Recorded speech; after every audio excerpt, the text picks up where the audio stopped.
In today's video, we are going to identify the exact number that you need in order to retire.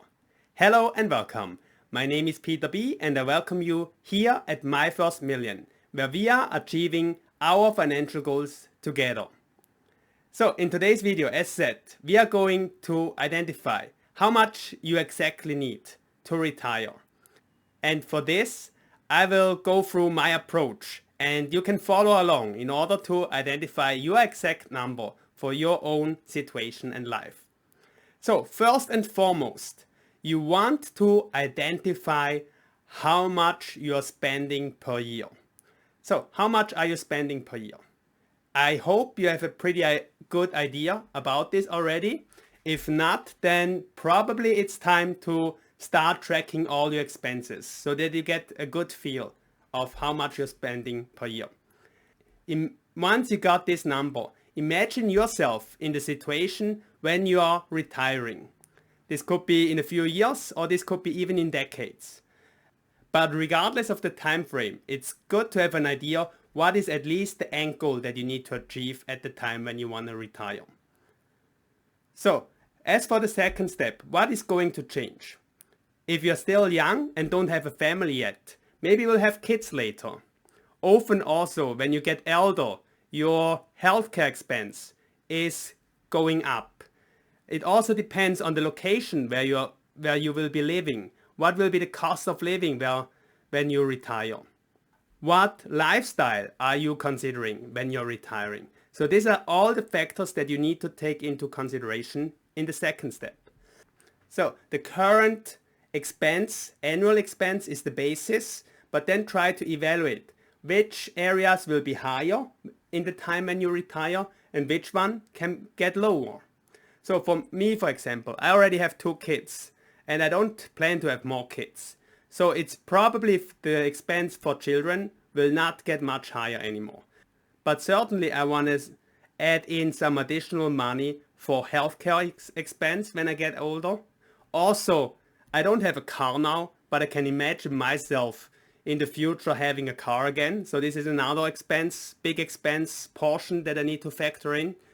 I live in a very small apartment currently, but when the kids are getting bigger and when we are getting older, we likely will move into at least slightly bigger apartment. So these are all factors that I take into consideration. Then also in my personal situation is where will I be living is a very big factor. I live with my family currently in Taiwan. So for the past years we have been living here. But I am coming from Switzerland. So for me, a big question will be how much I will be spending in the future. Also, will I be retiring in Taiwan or will I be retiring in Switzerland? And the cost of living between the two countries is quite significant. So this probably takes some time to think through all the different scenarios, how your life will be changing in the future. But you can now factor in all those changes. From your current base expense, your annual expense, you can factor in, will you overall spend more or spend less? So this, you should have by now a pretty good rough idea how much you will need when you're retiring. Then the next step, once you have a pretty good idea of how much you need per year when you're retiring, you can apply the 4% rule. The 4% rule is basically saying if you're withdrawing 4% from your investment portfolio, in theory at least, your investment portfolio should never reach zero. So you should be able to maintain a healthy lifestyle for a long period of time without any changes to your lifestyle. So for example, if in the end your annual expense amount that you need for retirement is 100,000 US dollar, then you will take the 100,000, divide it by 4%, and you will get the amount that you need. So in this example, it would be 2.5 millions. You would need to have set aside 2.5 millions. Of course, this doesn't factor in any additional potential income during retirement, maybe like a social security, but it will purely identify how much you need to save for yourself in order to finance your whole in retirement by yourself. So I already have a pretty good idea now how much I will be needing when I will be retiring. But I usually like to take a more conservative approach. Instead of 4%, I will probably consider either 3 to 3.5%, just to be on the safe side that if the markets are not going very well especially during the period after retirement, shortly after retirement, that I will have more security there. So if you also want to be a little bit more on the safe side, then withdraw a little bit less than 4% from your investment portfolio. So by now you should be knowing how much you will need to retire. However, you also can be factoring in what lifestyle do you really want to have. We only talked about need to have and probably will have. As for myself, I think my retirement, my lifestyle will not change a lot, but I still want to have a sort of a rich retirement. And for me, rich retirement, it means that I don't need to care too much about daily expenses. I don't want to have, at least for now, I don't plan to factor in anything fancy for my retirement, anything only usually rich people can afford, but I just want to have a lifestyle where I don't need to take a look at small amounts very carefully. So for instance, if I go to a restaurant from time to time, I won't need to take a look at the right side of the menu first. The right side of the menu means usually the price first and then see what can you order from the menu. Instead, when having a rich retirement, I hope that I can just pick whatever I want from the menu and it won't affect my lifestyle during retirement. So in order to achieve this, I currently plan to retire not with a 4% rule, but with a 2% rule.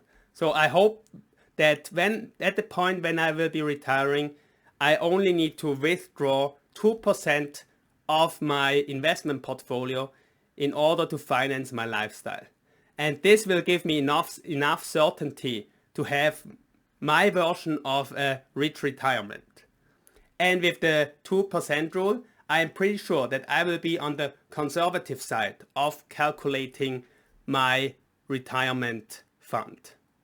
Whether or not I will be retiring with 2%, 3% or 4%, of course I don't know yet exactly, but at least for now, my goal would be 2%. But also remember, when you retire by 4%, you would probably want to take a little bit more attention on your expenses, whereas with a lower rate, you can have a little bit more freedom in your lifestyle and the expenses that you're making. Of course, 2% sounds significantly more than 4%. So if you take the 100,000 US dollar that we took in the example and divide it by 2%, you would need a $5 million portfolio. So cutting the withdrawal rate by half from 4 to 2 also means that the investment portfolio that you need for retirement will need to double. So what does doubling mean? At least during my work life, I expect around a 7 to 8% rate of return from my investment portfolio. And with 7 to 8%, my investment portfolio, without adding any additional savings to it, should be doubling every 10 years. So if I want to retire with 2% withdrawal rate, then I potentially need to work an additional 10 years. And of course, I will make the decision not now yet, but it depends on my health condition, on my motivation to work, and on the job, on the fulfillment I will get out of my job at that time when I would be able to retire. So, do you have an idea now how much you will need for your retirement? Are you planning a rich retirement, or are you planning to adjust your lifestyle according to the money that is available to you? Please share with us in the comments below. Thanks a lot for joining me today. I look forward to seeing you in the next video, and especially I look forward to seeing you winning financially.